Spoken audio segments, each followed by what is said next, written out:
Hablemos del síncope. Un problema, un enigma que lleva con nosotros desde siempre, ¿no? Y que sigue siendo un verdadero dolor de cabeza en la clínica. Pero hoy vamos a darle la vuelta. Vamos a ver una perspectiva que de verdad cambia las cosas. Ya no se trata solo de encontrar el porqué, sino de entender el cómo para, ahora sí, encontrar soluciones que de verdad funcionen. Ok, ¿cuál es la ruta? Primero, vamos a poner en perspectiva la magnitud de este desafío. Luego, nos vamos a meter de lleno en la fisiopatología más reciente, que es donde está la clave de todo esto, una clasificación por fenotipos. Y ya con eso, vamos a ver las rutas de diagnóstico y las terapias que se abren, para terminar con esos puntos clave, esas perlas que se pueden llevar directito a la práctica. Muy bien, pues entremos en materia. El síncope. Es que es un reto diagnóstico de toda la vida, de verdad. Y no solo es el impacto clínico, que ya es mucho, sino cómo afecta la calidad de vida de los pacientes. Es algo que de verdad les cambia todo. A ver, pensemos en esto. 1 de cada 3 personas va a sufrir un síncope en su vida. 1 de cada 3. Es un número enorme. Y aunque muchas veces lo vemos como algo benigno, un simple desmayo, la realidad es que las consecuencias pueden ser terribles, especialmente en nuestros pacientes mayores. No se vuelve un círculo vicioso de caídas, lesiones, pierden funcionalidad y sobre todo ese miedo constante a caerse. Vaya, no es solo un desmayo, puede ser un antes y un después en la vida de una persona. Y justo aquí es donde todo empieza a cambiar. Aquí viene el cambio de paradigma. Vamos a meternos con los nuevos descubrimientos en fisiopatología que están literalmente reescribiendo lo que sabíamos sobre la cascada hemodinámica del síncope. Y miren, aquí está una de las claves. Resulta que los pacientes con síncope reflejo no son hemodinámicamente iguales al resto. Tienen una especie de firma basal distinta. Viven en lo que se ha llamado una homeostasis cardiovascular frágil. ¿Qué significa esto? Pues que su presión sistólica de base es más baja, y lo compensan con una diastólica y una frecuencia cardíaca más altas. Es como si estuvieran caminando en una cuerda floja todo el tiempo, un equilibrio súper precario que cualquier cosita puede desestabilizar. Ok, pero ¿cómo pasa todo? ¿Cuál es la secuencia? El modelo actual nos cuenta una historia bien interesante. Todo empieza con una caída del volumen sistólico, casi siempre por estancamiento venoso. El cuerpo, claro, intenta compensar subiendo la frecuencia cardíaca, pero aquí viene el problema. Entra una respuesta cardioinhibitoria que sabotea ese esfuerzo. ¿El resultado? La presión arterial se va al suelo y ¡pum!, síncope. O sea, la primera pieza del dominó que cae es siempre la reducción del volumen sistólico. Ese es el gatillo. Ahora, esta cascada no es la misma para todos. Cambia con la edad, y bastante. Con los años, el balance de poder se inclina. La vasodepresión se vuelve la protagonista, mientras que la cardioinhibición, o sea, la respuesta de bradicardia, va perdiendo fuerza, sobre todo después de los 50. Y esto es súper importante porque nos obliga a pensar diferente según la edad del paciente. No podemos usar el mismo enfoque para todos. Y todo esto que hemos visto, toda esta nueva fisiopatología, nos lleva a una solución que es, la verdad, bastante elegante. Una clasificación basada en fenotipos. Ya no se trata de buscar la causa etiológica, sino de identificar el mecanismo dominante. O sea, la pregunta clave cambia de ¿qué lo causó? A ¿es un problema de hipotensión o de bradicardia? Es un cambio de juego total. Y bueno, esta tabla es básicamente nuestro nuevo mapa. Por un lado, tenemos el fenotipo hipotenso, donde el problema principal es la vasodepresión, la caída de la presión. Por el otro, el fenotipo bradicárdico, donde lo que domina es la cardioinhibición, que puede llegar hasta la sistolia. Nuestro trabajo entonces es averiguar cuál de los dos mecanismos está al mando, porque de eso va a depender todo el tratamiento. Perfecto. Ya tenemos la teoría. Ahora vamos a la práctica. ¿Cómo aplicamos esto en la clínica? O sea, ¿qué herramientas tenemos para saber si estamos frente a un fenotipo u otro? Vamos a verlo. Entonces, empecemos con el fenotipo hipotenso. ¿Cómo lo identificamos?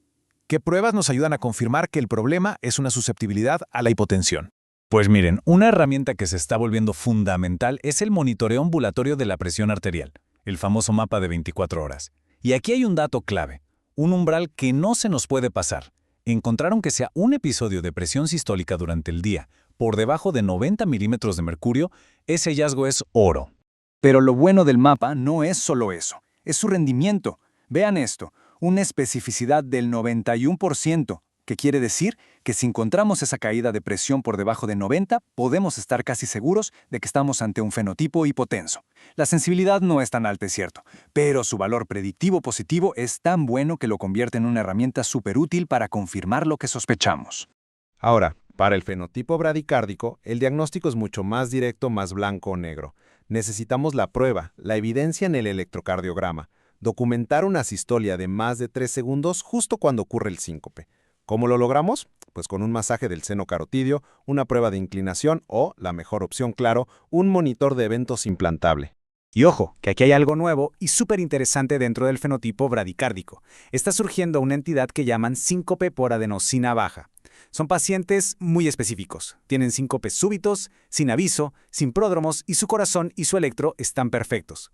La hipótesis, que es fascinante, es que tienen niveles bajos de adenosina crónicamente y eso hace que sus receptores en el nodo AB se sobreregulen. Se vuelven hipersensibles y un pico de adenosina, por más pequeño que sea, los puede llevar a la asistolia. Entonces, una vez que tenemos el fenotipo, todo se aclara. El desorden diagnóstico se convierte en una lógica terapéutica muy clara. Ya sabemos a qué le estamos tirando, así que vamos a ver cómo se personaliza el tratamiento según el mecanismo que está fallando.